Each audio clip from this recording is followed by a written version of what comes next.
And moving on, 20 people were arrested as curfew and shoot-at-sight orders remained in force at Saharanpur.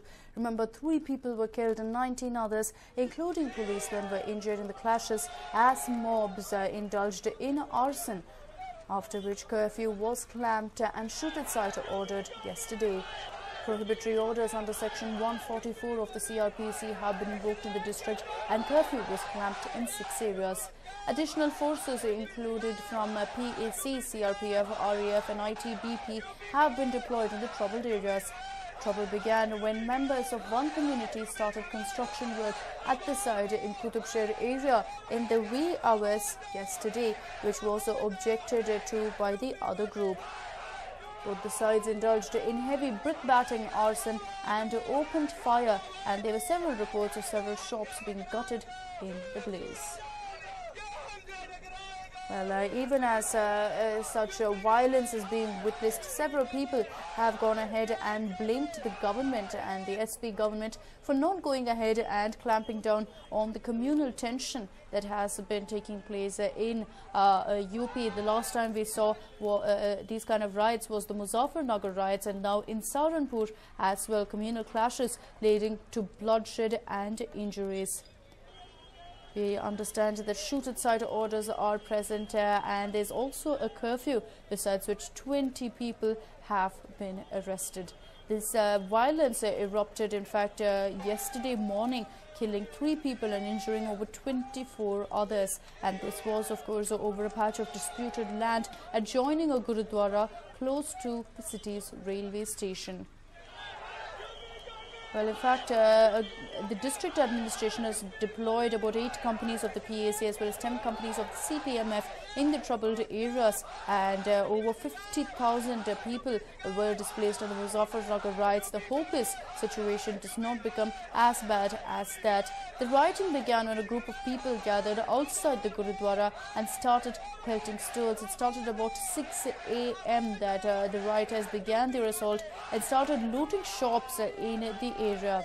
And while one group claimed the disputed land belonged to the Waqf board, the other insisted that it had purchased it 15 years ago and has the papers to show for it. Of course, soon the violence went on for the next few hours and slowly took the shape of a massive riot that engulfed the entire city.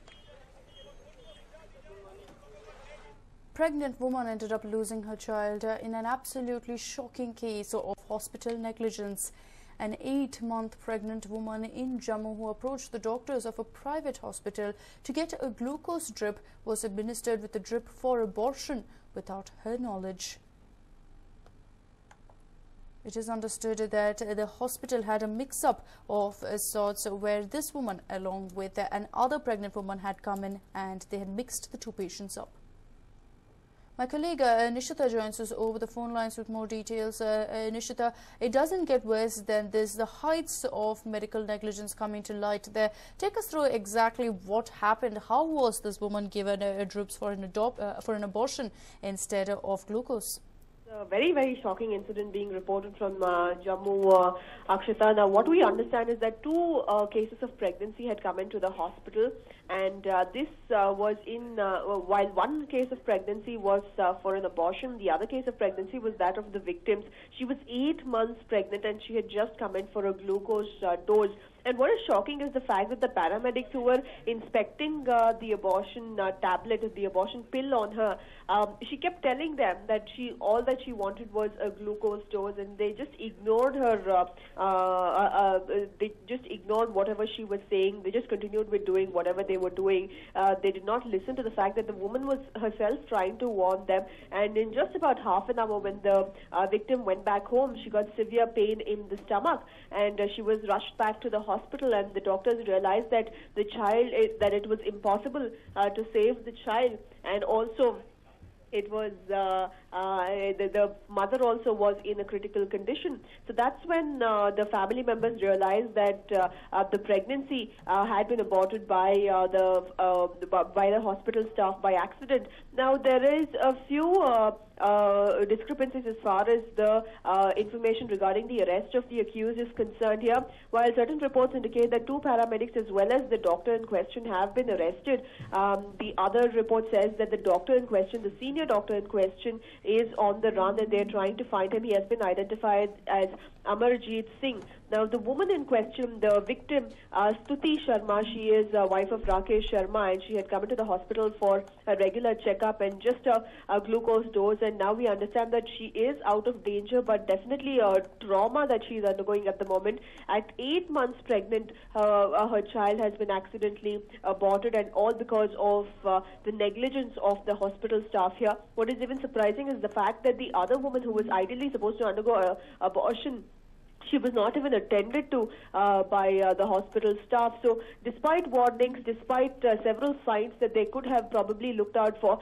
the very fact that the woman was 8 months pregnant, and it is a well-known fact that at 8 months no one undergoes abortion. They do not make anyone undergo abortion, as it is extremely threatening to the life of the mother. And here we have the hospital authorities themselves, against the wishes of the victim, have gone ahead and carried out an abortion of an 8-month pregnant woman, and they could have killed her in the process, but we believe that though her condition is very, very weak, she is stable at the moment. Akshita. Right, Nishita, thank you so much for joining us with all those details. An absolutely shocking case there. An 8-month pregnant woman who went in for a regular checkup, who went in for some glucose, was given, in fact, drips for an abortion, and she has lost her child. It is understood that the hospital had made a grave mistake. 2 pregnant women had come in, one of them being the victim here, and the other woman was supposed to get an abortion. She was left unattended to, and this particular woman has in fact lost her baby simply because of the negligence of a few authorities. People stating that 3 people have been booked, but contrary reports along that front, with several people also stating that the doctor responsible for this, that the senior doctor, is absconding.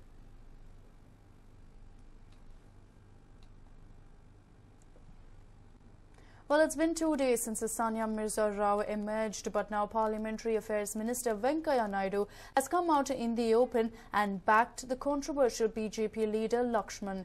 Venkaiah Naidu called Sania Mirza a good player, following which he stated that BJP leader Lakshman had not called her the daughter-in-law of Pakistan. He denied all allegations and supported Lakshman even after his bizarre comments.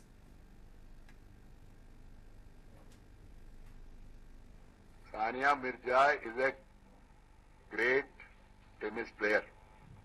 Nobody has questioned it, including my colleague. Brand అంబాసిడర్కి ఎవరు పెట్టుకోవాలా, ఎవరికి priority ఇవ్వాలనేది ఇది వాళ్ళు తెలుసుకోవాల్సిన అవసరం ఉంది.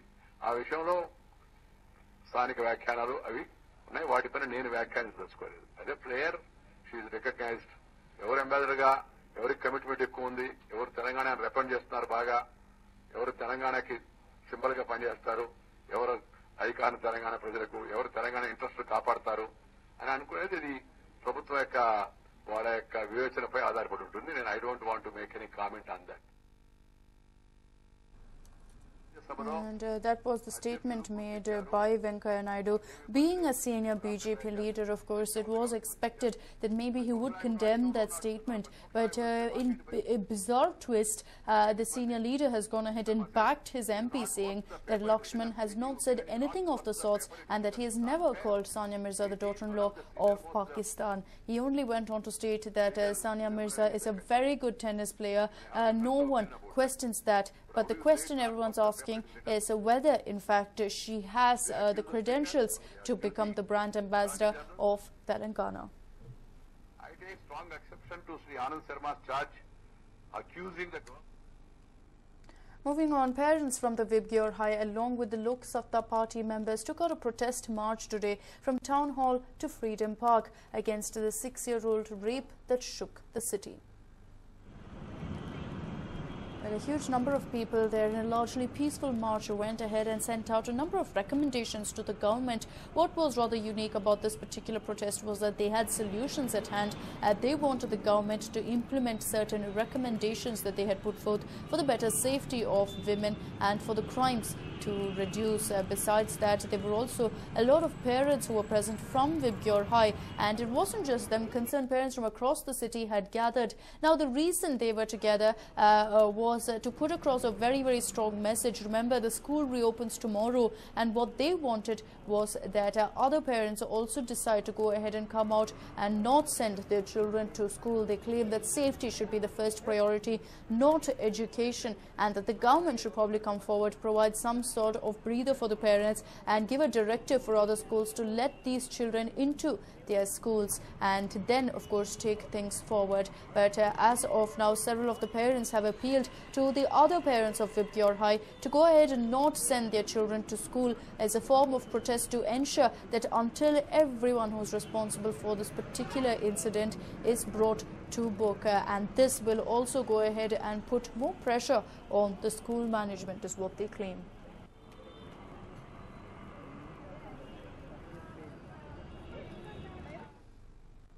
And in another protest, the Harleys roared on the streets to spread awareness on rapes in the city. More than 100 Harleys kick-started their ride from MG Road to Banarghetta, and another group of bikers went on a protest in their bullets. Well, the organisers of this rally demanded stringent action against the culprits as well as safety of women in the city.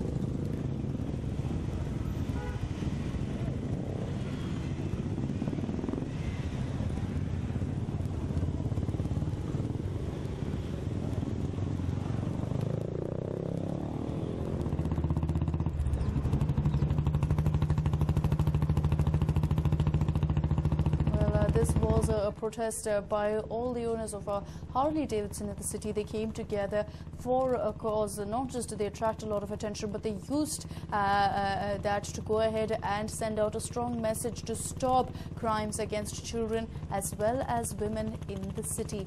In fact, their bikes could be heard roaring all the way from MG Road to Banarghetta, and this was early in the morning.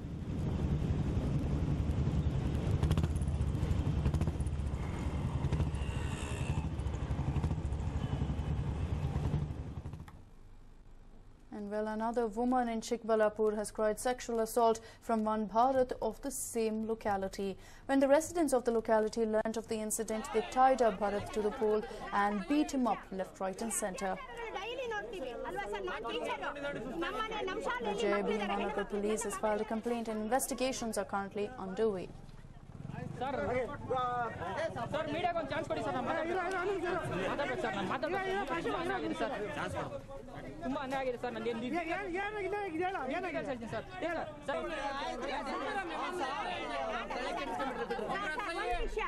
ಈ ಅತ್ಯಾಚಾರಗಳು daily ನೋಡ್ತೀವಿ ಅಲ್ವಾ sir. ನಾನು teacher, ನಮ್ಮ ಶಾಲೆಯಲ್ಲಿ ಮಕ್ಕಳಿದ್ದಾರೆ, ಹೆಣ್ಣು ಮಕ್ಕಳು, ನನ್ನ ಮಗಳಿದ್ದಾಳೆ ಸರ್ ಶಾಲೆಯಲ್ಲಿ.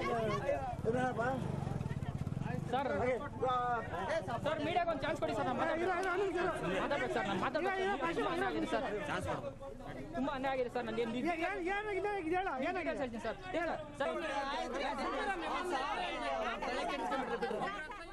Well, this man, in fact, identified as Bharat, is accused of trying to sexually assault a woman, and as soon as residents in the area found out, they immediately tied him to a pole and beat him up. Finally, of course, they called in the police, who ushered him away.